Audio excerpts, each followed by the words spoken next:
All right, welcome everyone. Bob Sager, founder of SpearPoint Solutions here, and we have an amazing.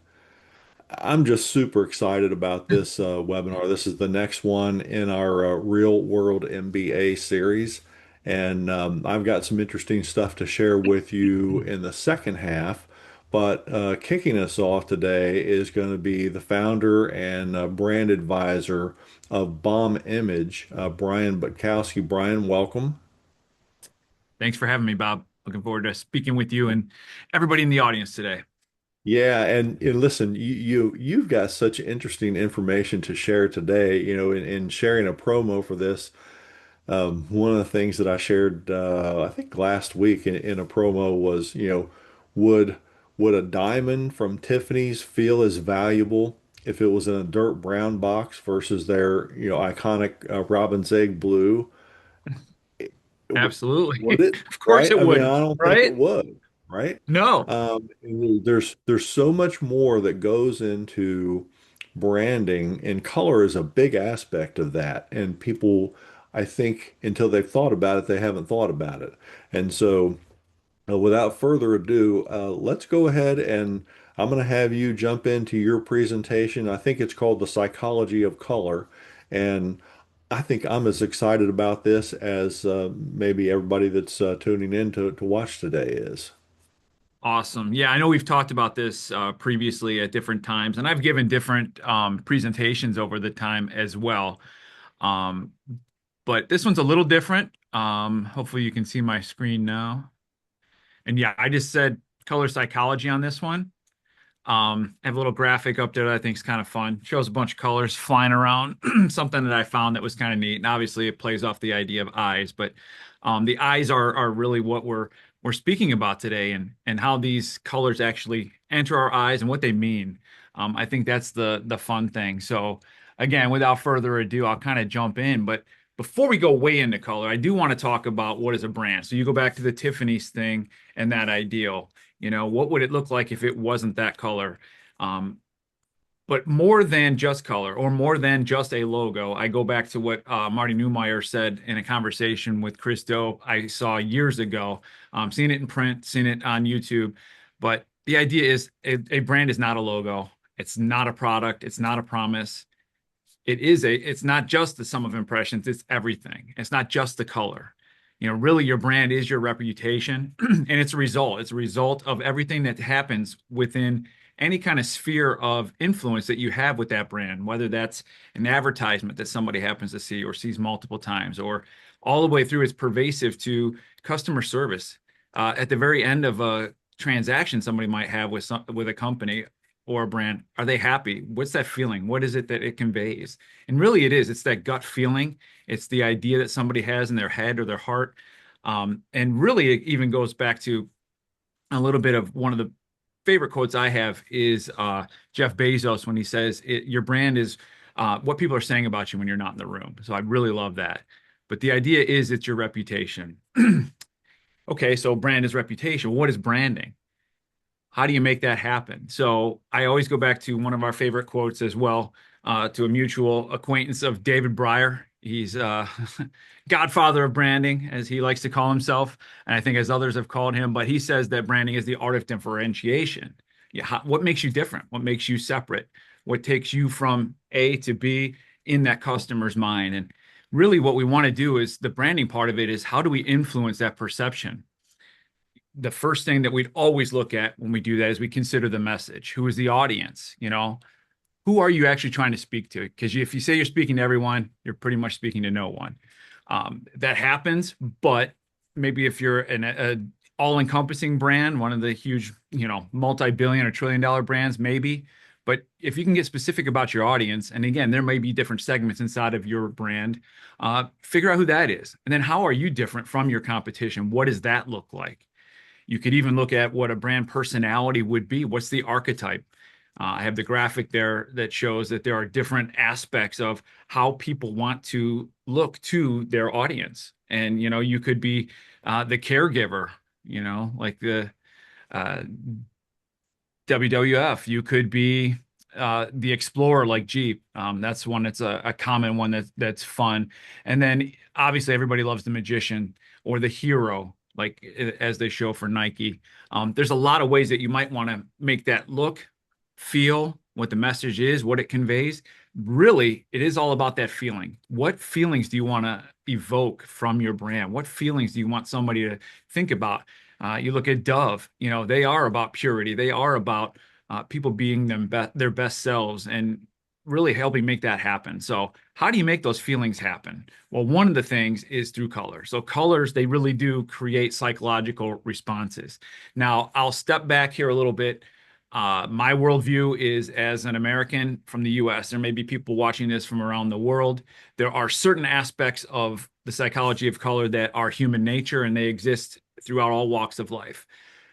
But my specific point of view, and this can change and be different for everybody. And that's why a conversation like this is so important because there aren't necessarily hard, fast rules about how we're going to deal with color and what that means to an audience. But my frame of reference is of America, of the United States. I'm a Midwesterner like you, Bob. So that even may filter into this as well. Even if you think about it from this standpoint, even sometimes rivalries of the sports teams that we follow, the colleges that we went to, that can affect our psychology of color. So I'll get into that a little bit as well.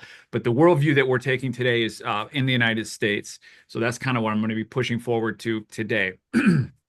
But obviously, the brands choose their colors because of what psychological responses that they want to evoke. And what is that brand personality? And obviously, there's a lot of brands that utilize the color blue. It can mean a lot of different things.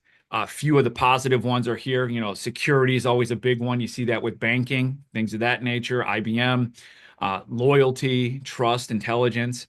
Obviously, blue, because it's a cool color, actually can evoke coldness or masculinity or some fear. There can be some negatives to every one of these. So how do you, challenge that and push that forward as you're creating that emotion you want to build in somebody through color?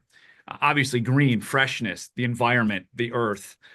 Those are really great ones that always get evoked from the color green. But then you can also look at some of those negatives like envy, jealousy, guilt.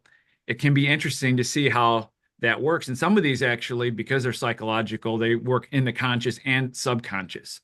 So as a designer, and that's the background that I have, I look at a lot of that from that back end view or the subconscious to, hey, what does this really mean? What are people really feeling? And as you can see with this wheel here, there's a lot of different meanings, both positive and negative for a lot of these colors. And there's a lot more as well. Again, kind of diving in a little bit, you look at the red here, obviously energy. It creates urgency. That's when it's a human nature feeling, I think. When the human eye sees red, it definitely it makes you stop. That's why there's a stop sign there. It makes you think. It could be danger. It could be anger. Red is signified as anger, and that's pretty much universal, regardless of where you are on the planet as a human. Obviously, colors can have many meanings. So you start looking at some of the tints. Colors are almost, I guess, infinite. If you look at how many different tints, shades, all these colors have the different hues have all these different values in them of the tint and shade. There's a lot of different ways to make these things, really work for you or against you. And again, appeal to the right people. So I know a lot of people are very interested in like the coral color. It can be very earthy. It's natural. It's organic, and it even can symbolize being organized. So there's a lot of ways that we can utilize these and look at these and feel what they mean. And again, you could drive away somebody by having a pink color, but you could also attract the right person when it comes down to it. One of the things that I always like to think about here is, a female from Gen Z is going to have a different sensibility than a male who's a baby boomer. There's a lot of different ways at looking at color and the appeal and what things feel like, just even because of our age and our experience. And I'll get into that a little bit as well as we keep going. Because color evokes motion, it really can be different for different reasons. So I did some studies back on LinkedIn a few years ago where I would post colors and talk about them and ask people questions. And, Hash over here, he says blue is not comfortable for him, even though it could mean security for some people. For him and his worldview and his point of view, it's not. And in the same respect, you have Jack, who he coached a team that won a championship, and it was orange. Well, now that's his favorite color because of the positive impact that that color had on him. Now, that's not universal, obviously, but people do come into contact with these as they move forward in life, and they get affected. And again, that goes back to the idea of even, the teams that we follow. There might be a reason that, say, Bob, you don't like black and yellow because of the Pittsburgh Steelers. That could be a common thing, but it's something that it lives in our ethos and in our world at different times. Even thinking about pro football from that standpoint, people really didn't like the Patriots and they were a dynasty. That bothers people. Some people now are anti Kansas City Chiefs for many reasons, even going through to Taylor Swift. So maybe those colors affect somebody negatively. Whereas, you got certain teams like the Packers or maybe Dallas Cowboys, known to be somewhat America's teams. People might gravitate toward those, even if they don't know it, because sometimes just seeing things over and over again, it either is going to breed contempt or it's going to breed comfortability. So it's kind of interesting how that works and how we can play with that. Color's relative. Where it sits next to can make a difference in what, say, this red looks like when it's next to this crazy turquoise versus next to the black. It makes a huge difference how you utilize them, how you pull things together, what the accents are that you use. Colors used intentionally. I did this study a while back for one of my other presentations. Obviously, the Chick-fil-A normal color here is on the red on the right side. But as I was looking at it, I thought, just imagine if it was, a light blue or a green. Well, it definitely wouldn't stand out as much. Definitely not on the sky, definitely not on the grass that's there. There's a reason that, an intentional reason why some of these colors are the way that they are and why people chose them. And again, red could have some negative connotation, but you're going to weigh the negative versus the positive. Well, number one, you want somebody to be able to see that so they could drop in and go buy some chicken from you. So when colors are used in brands, there's a wide variety, although it does kind of get very, what should I say? Uh, I guess people follow quite a bit. So as you can see, like in restaurants, as I was just talking about with the red, a lot of restaurants use the red. Again, probably because it catches the eye. It breeds energy. It breeds people to actually want to go and do something. You can see a little bit on the opposite end. There's a lot of green in real estate, a lot of blue. Again, for some of the reasons that we talked about, there's some red, and that's the cool thing that people can utilize color and the way they use the color to actually really push and pull hopefully the right audience to them.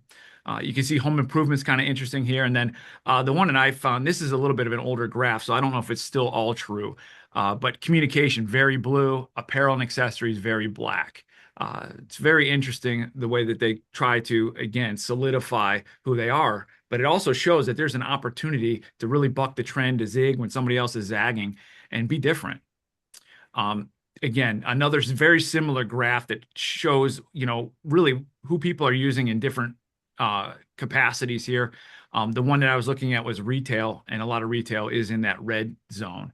And as I said, as I've been talking here, big considerations. You really want to know who your competition is. Do you want to be just like them? Do you want to be completely different? Again, the art of differentiation. How different can you be and still feel like you're playing on the same field? Knowing your audience, what are they going to like? And then decide that message. What are those feelings? And again, do we zig or do we zag? And there's a lot of color theory that can go into creating color palettes. And again, how things work or how they mesh and how they work together. There's a lot of different ways to make things work. Like, analogous colors are very similar to each other. So you've probably seen some that utilize some orange and red together, yellow, orange, and red. Those are all warm colors. You're evoking warmth, energy, all of that. Maybe you've seen some where they're either very close on the color wheel where they're cool colors and they're kind of working together, or maybe they're monochromatic, where they're utilizing different types of blues, or even, again, different types of reds, as we have the analogous here and the warm here. The monochromatic can work very similarly to an analogous colors. And there's a lot of different ways to make these really sing and work together. The complementary colors are opposite of each other on the wheel. So you got your orange and your blue, yellow, purple, red, green. Those are very simple complementary colors, but then you can start to do some different math and start to play with these colors and look at triadics or split complementary colors and come up with some really interesting ways to utilize these colors together. And again, start to evoke messages on top of messages. Hey, yes, we're strong, but we're also energetic. Maybe that's a blue and orange kind of thing. There's different ways to make this work. Again, maybe we're strong and we're fiery. We got that red, but then there's also somehow we incorporate some kind of green to symbolize that, hey, we're grounded. We're like the earth and we care about those types of things. We care maybe about recycling, things of that nature. So it's really interesting on how you can use those, how you can choose a color palette. And again, is it something that, hey, we're looking for something that's super bold, that works together and kind of plays off each other? Are we looking for complementary colors? Are we looking for something subdued and neutral? It's really interesting how you can make all of these things work together. And then you start to put together a palette. And usually you start with a main color. Maybe there's some accent colors, and then there's some neutrals that kind of go along with that. And it really stands to reason how you can make these things work for you when you're sending the message that you want to send with color. So getting into some case studies, some real world examples of how I utilize color. So I was working with branding a company called Defiant Services or Defiant Legal, Defiant Legal Services or Defiant Financial Services. They have a group of services that they bring together. And when I was working with the client, Aaron, he had some ideas on some colors that he liked, but we wanted to make sure it told the story properly. So some of the colors that we went through and looked at were navy blue, and obviously it conveys strength, bravery, stability, all of those aspects. And then bright orange was actually a color that he really liked for many reasons. I believe he also had a bright orange bug at one point in time, a Volkswagen bug, and he really liked that color. And again, it does help, and I'll show you in a second how it tells the story, but it talks about enthusiasm, fascination, creativity, all of those aspects, the idea of success and encouragement, those all fit to reason as we branded his company. And the idea was he came up with a new way of helping people in all of these legal, financial, tax, and insurance fields. And he called himself a life planning pathfinder. And he and his team are life planning pathfinders. And we utilize a bright orange. We utilize a dark navy to, again, symbolize those different aspects of how he wanted to bring this apart to his, impart to his clientele. And he's a pathfinder. He's blazing trails. He's doing something that hasn't been done before. He's super enthusiastic. He wants to put their mind at ease with all of these services. So we also have a couple of kind of monochromatic neutrals. They're very softer, much softer colors of blue, and utilize those in a variety of capacities to build his brand and his color palette. One of the things that's easy to show is his business card. So we have the front, which is white, kind of shows everything off. We did a bold pattern with his logo. And then on the back, it's orange. He really wants that orange to really pop. He wants somebody to see that and say, all right, this is for me. Because at the same time, he could repel somebody who maybe is on the fence or this isn't for them. So it really worked to kind of tell his story, and color was a big aspect of the brand that we kind of put together for him. Another case study is Metzger Retail Lease Advisors. So Metzger Advisors, they really help people to negotiate leases on the retail end of things. When I was working with my client, Debbie, she thought that it would be, the most apropos to look just like the company she's representing and working with. She's like, hey, my colors need to be bright, bold. I like some of these bright yellows, some of these reds, oranges, blues. And I said, I hear what you're saying, but let's go through our systematic process of figuring out how or why we want to tell the story we do. And as we kind of went through that, and as I kind of showed her some examples, we realized that might not be what we wanted to convey. We really wanted to convey, as she's a new business on the block, that she knows what she's talking about. She understands leases, unlike almost anybody else. How do we do that? And I said that these bright colors don't necessarily represent sophistication, knowledge, again, strength or stability. So I worked with her, and we actually came up with a color scheme that really, I think, tells the story of Metzger Retail Lease Advisors and Debbie and how she wants to be for her clientele. And going with, again, not necessarily a conventional blue. It's kind of not quite a royal blue, but we came up with a blue and burgundy kind of color scheme that really worked. Our neutrals are actually kind of in this goldish or tannish color scheme, and we actually kind of put together an idea of really making it look gold, giving her and the appeal of, hey, not only are we sophisticated, we're a cut above everybody else, and we incorporated some of the gold nature into her brand and into her logo and into really everything that we put forth. Can't show them here because they don't really come across on the pictures or videos here in RGB, but we did some awesome business cards for her with a gold foil stamp that are tremendous, and she gets a lot of compliments and questions about it. And that's really what we want, is the questions to come to her. So that kind of concludes what I was talking about psychology of color, how to use it to your advantage and to really bring your message across to your core audience. And my final slide is here, and I guess we'll leave it at that and send it back over to you, Bob.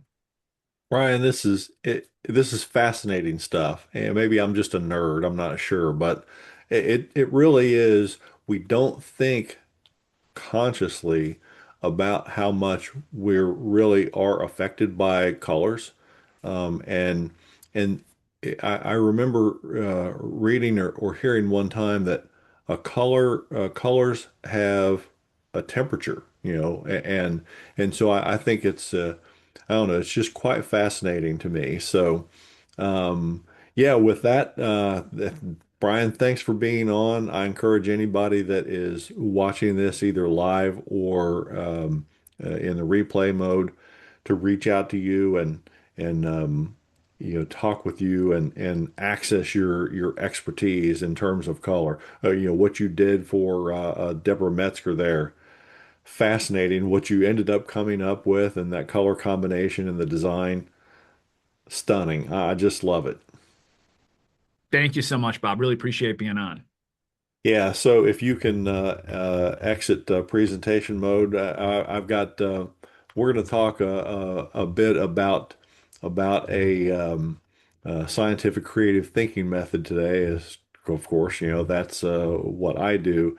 And let me share my screen here with you guys. Let's see. Oh, here we go. But before we do that, I want to give a quick shout out to our sponsor today, Graphy. The folks at Graphy are fine folks to work with. They have a terrific offer that they're going to be sharing a little bit more about with at the end, called the Power 20 Boot Camp. I really want you guys to stick around. I think you're going to love that. They've got some special pricing on it for the people that are tuning into this webinar. And it's really, really super beneficial, and you're going to be stunned at how affordable it is. So, but let's talk about my talk today is can less be more? And this scientific creative thinking method is one called eliminate or minify. But let me talk about a couple of examples. Back in 1987, there was a new product introduced. I don't know how many of you guys are old enough to remember these, but they were called micro machines. And micro machines, they were an instant success when they were introduced. And a big part of that was, as Brian alluded to, one quote in his presentation, he alluded to a quote from David Breyer talking about differentiation, and another quote from David is, "Different is better than better." And obviously, you want to do both, but if you have to choose between one of the two, you want to be different, and that's one of the reasons that micro machines were so popular immediately, and frankly gave Hot Wheels a run for their money for quite a number of years, is their diminutive size. But within that diminutive size, they were so detailed, and it was just, they were so cool and cute.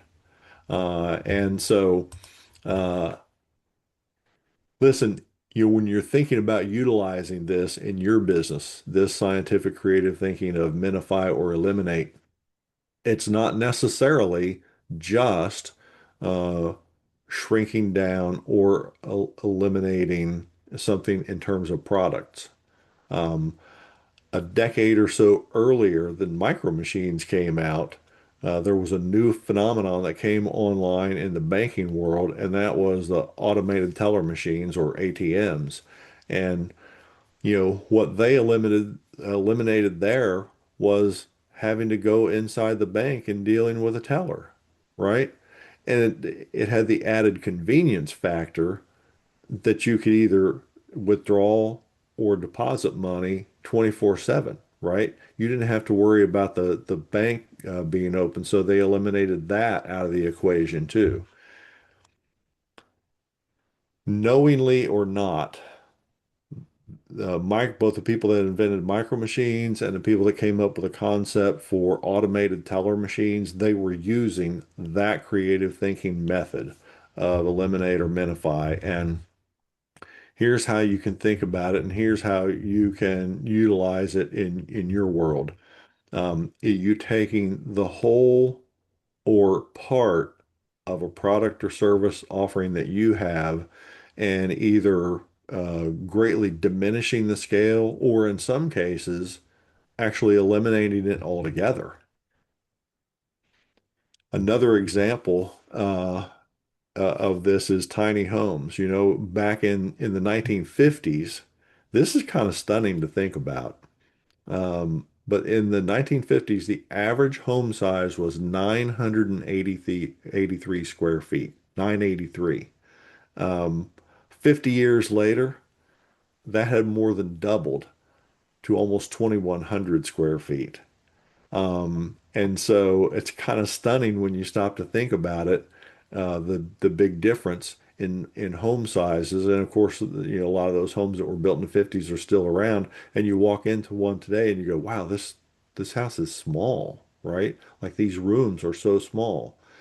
And yet there's a growing trend that is becoming more popular with some buyers, tiny homes. And tiny homes, the average square footage for a tiny home, Brian, is 225 square feet. I mean, that's just Wild. me personally, I can't imagine living in that sort of square footage. Um, but there's a lot of things that get eliminated when you think about a tiny home as well. It's not just the diminutive size of them, the smaller size, um, but there's a lot of things that you don't have that you have with a regular home. So I don't want to spend a whole lot of time on that. To me, the ultimate elimination example, and a lot of people wouldn't necessarily think about this, but it's McDonald's, right? Prior to the world famous iteration that you have that everybody's familiar with now, the McDonald brothers ran a drive-in restaurant. And by the way, they talk about this a little bit in the movie The Founder. If you've never seen that, I highly recommend, especially if you're a business nerd like me, I highly recommend that movie. But that was, back in the 1940s and into the 50s, drive-ins that was the thing. That was the type of restaurant that was the growth sector in the restaurant industry. And so uh, the problem is drive-ins were rife with problems. And so the brothers got looking at that and they really started hating their business is what they did because drive-ins were attracting sort of a thug element and just a lot of people that they didn't want around. But the other thing that they found was they got examining their menu and they realized that, look, 20% of the items are responsible for 80% of our sales. And so they decided to eliminate most of the things that they were selling. And they basically took it down to hamburgers and cheeseburgers, French fries, Coca-Colas, and milkshakes. That was it. That's all they did.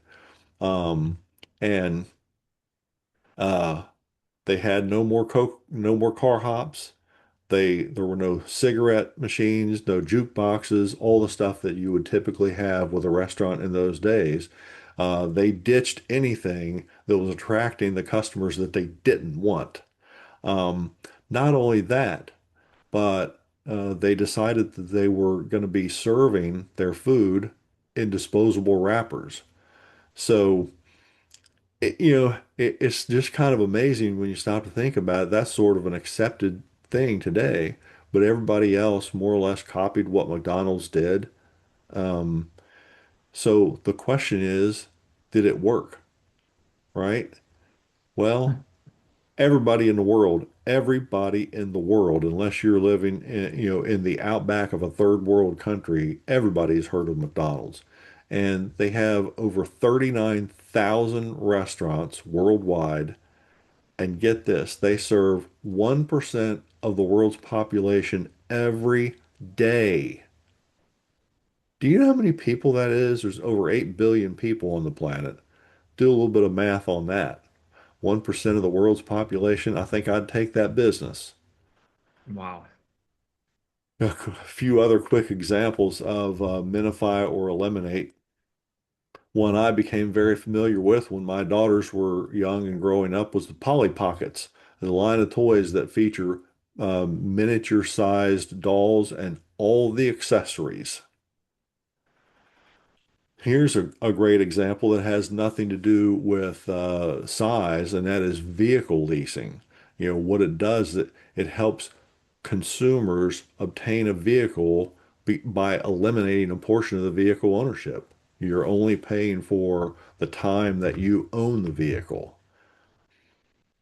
Here's another great one that I love telling people about is LegalZoom. Kind of ironically, LegalZoom was founded by an attorney, and it eliminated their need for a lawyer on routine legal work.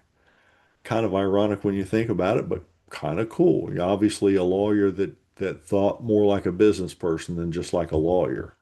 Um,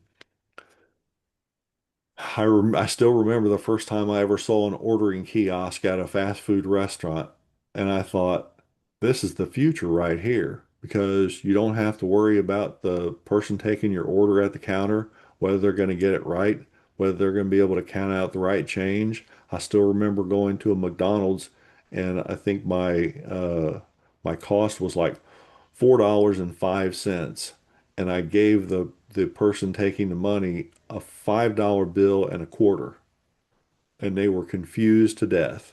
They did not know what to do with that.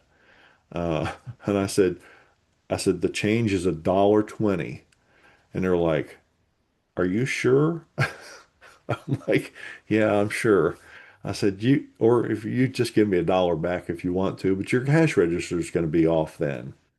So ordering kiosks, get it right every time. And even better than that, what I found is if you like quick service restaurants, the mobile order app, because you can order in advance of going there.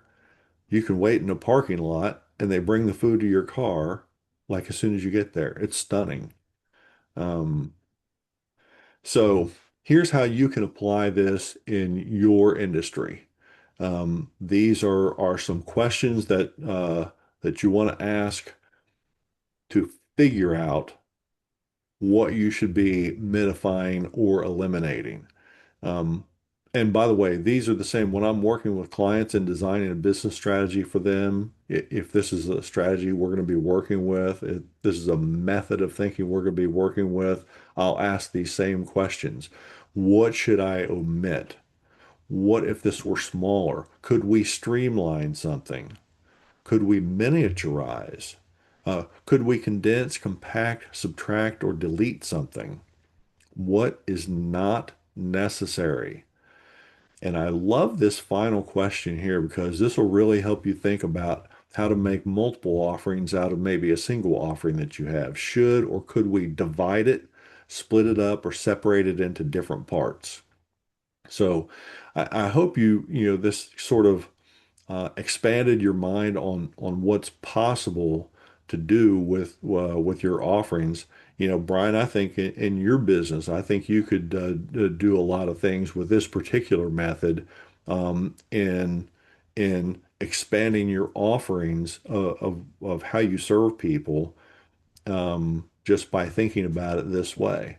And Sure. maybe dividing up some of the different services that you offer. Just a thought. So I Hmm. hope you guys got something out of that.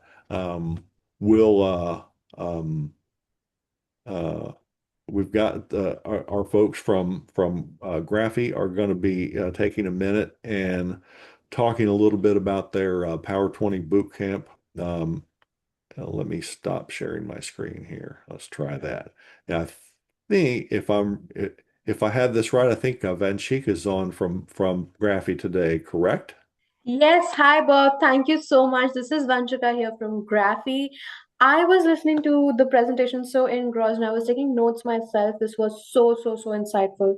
Bob and Brian, you are a power duo. Okay. So first of all, I see so many people on the chat, I mean, on the attendees already. Give some love to Brian and Bob. Tell them about what you like the most. What's the key takeaway that you're applying? Are you going to, take these actionable tips and make some difference in 2026 as you start or scale the existing business that you have? But like Bob rightly said, we have a small offer for you. Um, as a part of this insightful session, we are going to come back and do some Q&A with the power duo, like I already said. But we're going to, before that, we have a small offer to you because you cannot go from this inspiring session without taking action.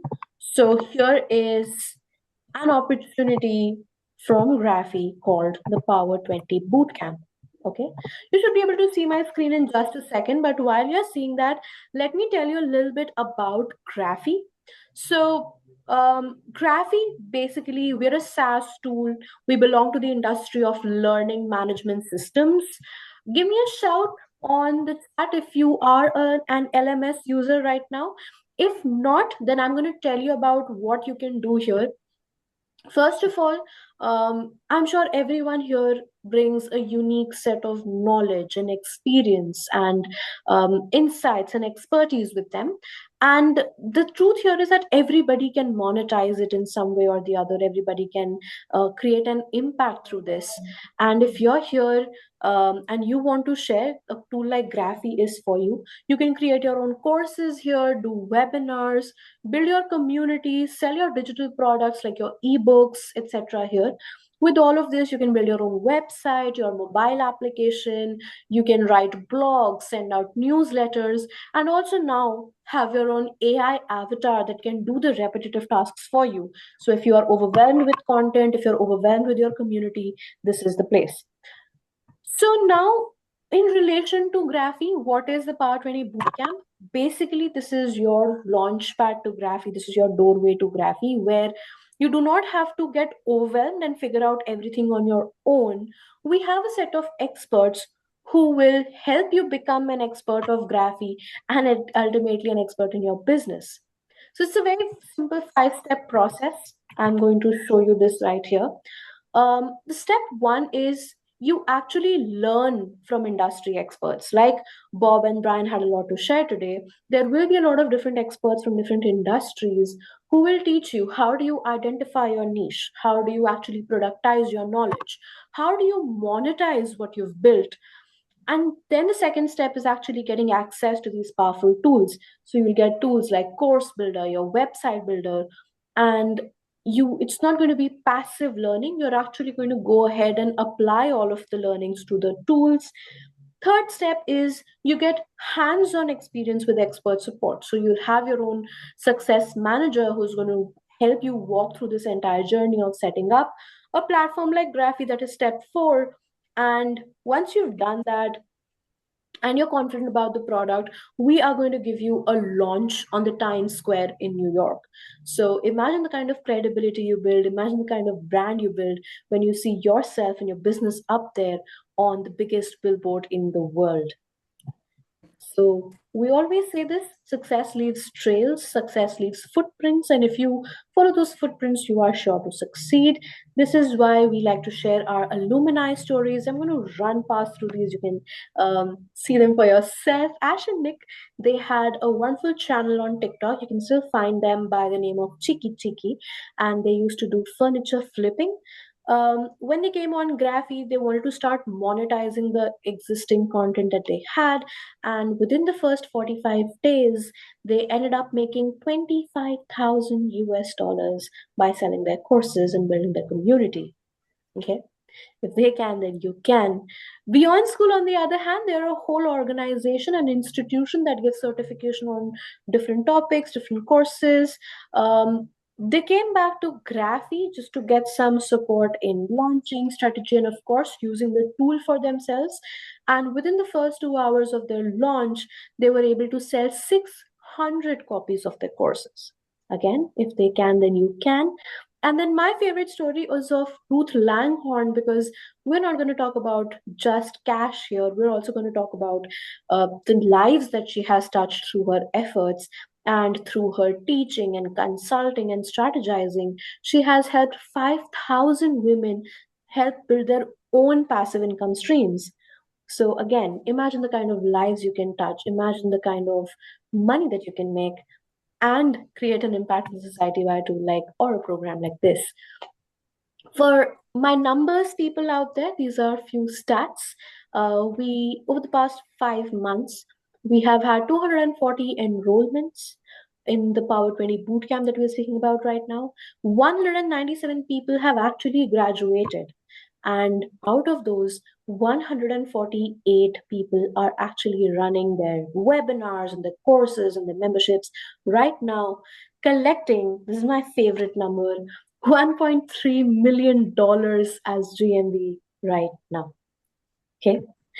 Quickly moving on to this now. If you have not been paying attention to me for the last couple of minutes, 3 minutes, I just need 30 seconds of your time to show you this. This is the offer that we have for you. If you sign up for the Power 20 Bootcamp, you get 1 month access to tools like website builder, course builder, email marketing, webinar funnel, unlimited landing pages, and Zoom classes like the one we're on right now.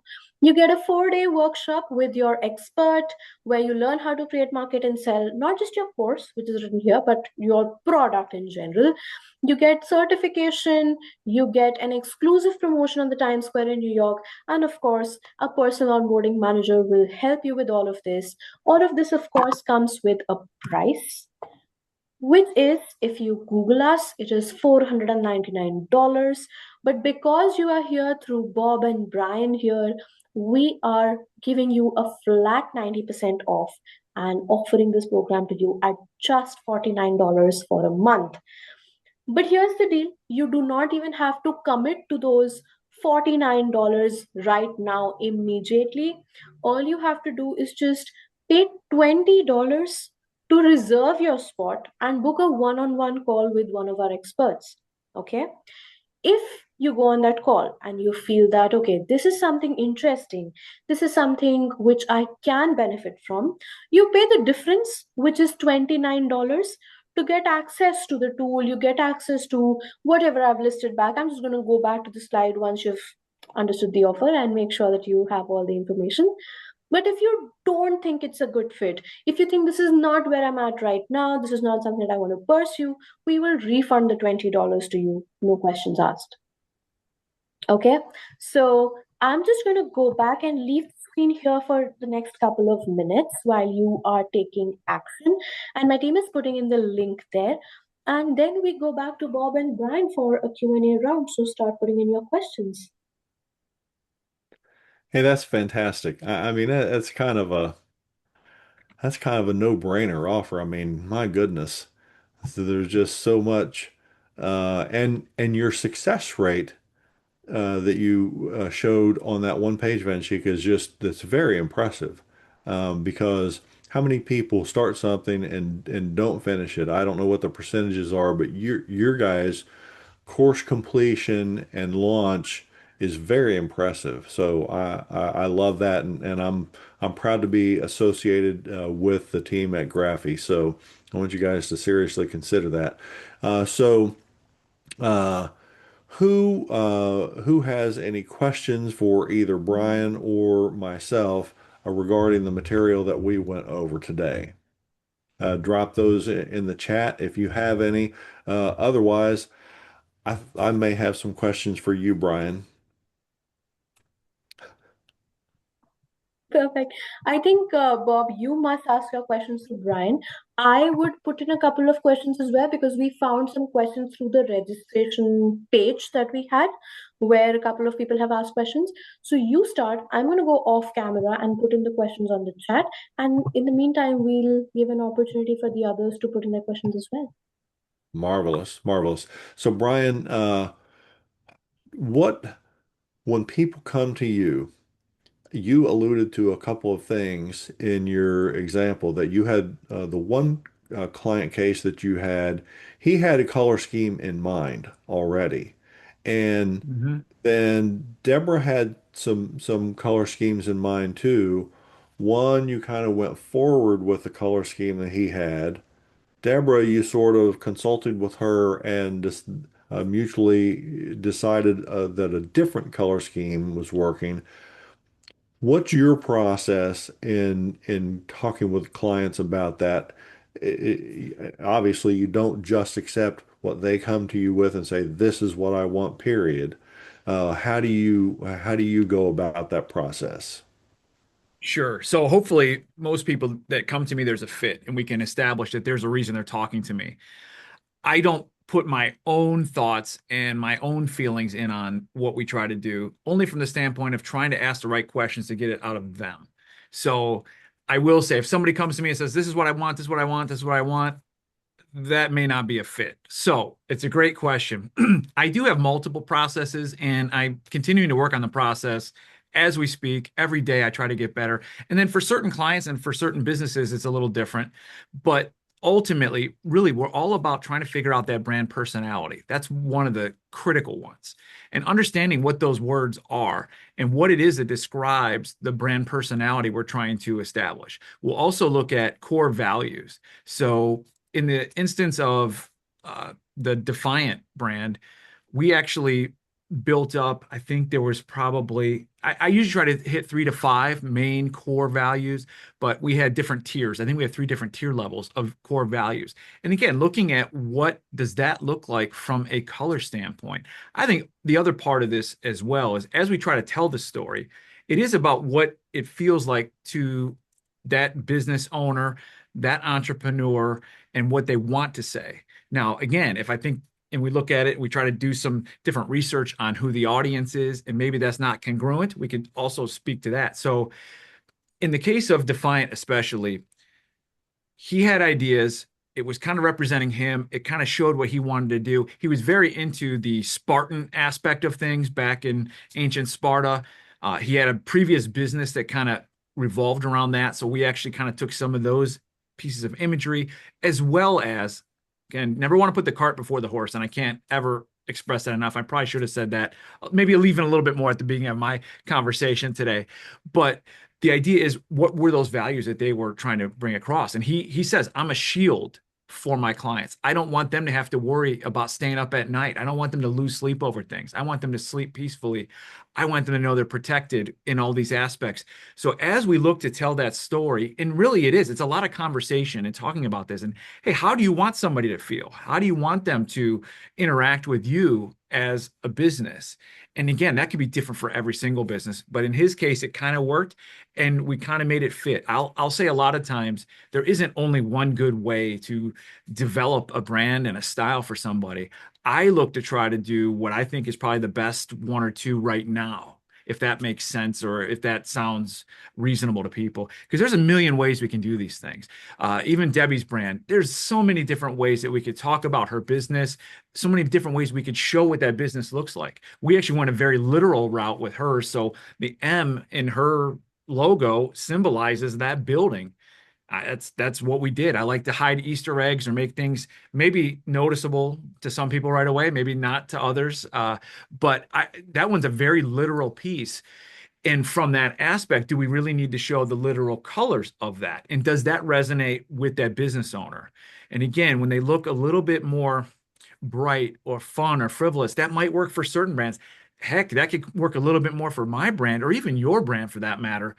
But for hers, she's going up against, legal people, attorneys, people that are very serious about this. So she didn't want to necessarily not look as serious as them. She wanted to look exactly the same. So how could we work with that? And again, going back to core values, what are the feelings? How do we look at this thing? How do we incorporate a red without it being a McDonald's red or a Coca-Cola red? So we were looking at those burgundies that look really strong, really fun. They look like wine. They look like aged like fine wine. So there's all these different aspects, as we always talk about. Pictures, colors can be worth 1,000 words. How do we evoke these pieces and places? So yes, there are many different exercises that I do with clients. I'll say at least several. And again, it's a little bit different depending on the client that I'm working with, who's in front of me. I really want to work with them and kind of draw out those right answers. But it's a great question, and it's just a little bit different. And again, there are exercises that we kind of pull and play with, not too dissimilar to some of the exercises that I know that you do with some of your clients. Hey, yeah, as you were talking there, it got me wondering about your branding and logo and the yellow and black colors that are in your main logo. Did you did you go through that process with yourself? I mean, how did you go about deciding what that was going to look like? So as I say, the process is developing over time. So yes, I went through a process. It's not maybe not exactly the same process. Some of mine was testing too. Ultimately, I wanted it to be bright and bold. So to me, bright and bold, I'm looking at that really bright yellow. I don't know if I told you this before on any previous conversation, but I actually tried to match that gold to a color of paper that I had, and I was kind of matching that, making it bright. I had some other, I think they're Astro Brights is the name of the color of the paper that had the colored paper. So there were different ones, and I was testing them out. I said, what would black look like on this color? What would black look like on this color? And I was testing some things. I wanted it to be warm, fun, bright. I wanted it to be almost, I mean, if you look, it's almost like construction tape. But the idea for me when I arrived at the yellow is that yellow outside of white is the most contrasting with black. So I wanted the dichotomy, black and white, black and one color. What does that look like? And yeah, as a new business, I wanted to be as bold and loud and kind of in your face as possible. So that is really where the yellow came from. And again, even going back to the conversation before, kind of interesting that it's like a Pittsburgh Pirates, Pittsburgh Steelers, Pittsburgh Penguins colors, and I'm in smack dab in Cleveland, Ohio, which is not that. It's the opposite of that, basically. But again, it conjures conversation. I'd rather have some, "Oh, what the hell? What are you doing with this? Why do you have Steelers colors?" Let me tell you why. There's a reason. And yes, I did some processes and came up with it. And hey, you know what? If we get done with my conversation with you and you don't like it, we're not a fit. Cool. See you later. That's in sales or whatever. The fit is everything. A no is as good as a yes. If someone doesn't like my thoughts around how I built something, we're probably not a fit to work together at all. Well, one of the things that I've said for a long time is you cannot continue a conversation that hasn't been started. And so even if the conversation starts with a kind of a what the hell question, Yeah, right? It exactly. still started, right? And Exactly. it's opened the dialogue. And I think that's you make a very important point when you talk about that. So I think I think the information that you shared today is tremendous. I hope that the examples and questions that I gave during my talk are beneficial for people as well. Um, I wonder, do our friends, sponsors from Graphy, let me look at the comments here and see if there are any other questions here. I don't see any others. Uh, well, I'll leave it with this unless our friends from Graphy have any other closing comments that they want to add. We'll kind of put an amen to this session. I'll thank everybody for tuning in, and we will within the next week or so, we're going to have this series up on a segment of our website, and so you guys can check out a replay there. Brian went through so much good information today, I'm fairly confident my information was good as well.